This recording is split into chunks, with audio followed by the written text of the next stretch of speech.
ನೀವ ಕೂಗಿದ್ದು ನನಗೆ ನನ್ನ ಪಾಪುನೇ ಕೂಗ್ದಾಗಾಯ್ತು. ನಿಮ್ ಧ್ವನಿನೂ ಪಾಪು ಧ್ವನಿ ಇದ್ದಾಗೆ ಇದೆ. ಆಗ್ಲಿಂದ ನನ್ನ ಪಾಪು ಧ್ವನಿ ನನ್ನ ಕಿವಿಲಿ ಬೀಳ್ತಾನೆ ಇದೆ. ನನ್ನ ಹತ್ರನೇ ಇದ್ದಾನೇನೋ ಅನ್ನಿಸ್ತಾ ಇದೆ. ಆದಷ್ಟು ಬೇಗ ಬರ್ತಾನಲ್ವಾ? ಅಮ್ಮ,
ಹೇಗಿದೆಯಮ್ಮ?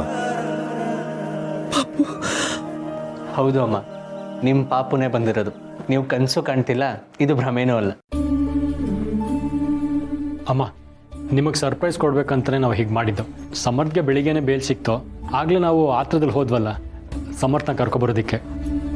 ಅಮ್ಮ, ನೀನು ಎಷ್ಟೊತ್ತಿಗೆ ನೋಡ್ತೀನೋ, ಯಾವಾಗ ನೋಡ್ತೀನೋ ಅಂತ ಓಡೋಡ್ ಬಂದೆ. ಪಾಪು, ನೀನ್ ನಿಜವಾಗ್ಲೂ ಬಂದ್ಬಿಟ್ಯಾ?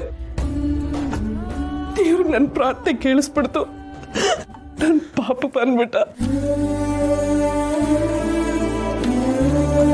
ಸಮರ್ಥಿಗ ಬೇಲ್ ಮೇಲೆ ಆಚೆ ಬಂದಿರ್ಬೋದಮ್ಮ, ಆದರೆ ಮುಂದೆ ಅವ್ನು ನಿರಪರಾಧಿ ಅಂತ ಪ್ರೂವ್ ಆಗಿ ಆಚೆ ಬರ್ತಾನೆ.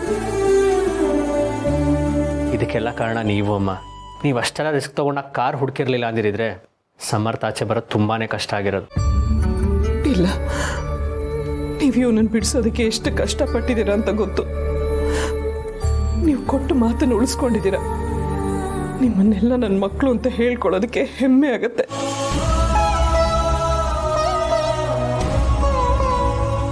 ಎಷ್ಟು ಸ್ವರ್ಗೋಗಿದ್ಯಾ ಪಾಪು. ಬಾ, ಮೊದಲು ಸ್ನಾನ ಮಾಡಿ ಊಟ ಮಾಡುವಂತೆ. ಬಾ. ಸಮರ್ಥ್,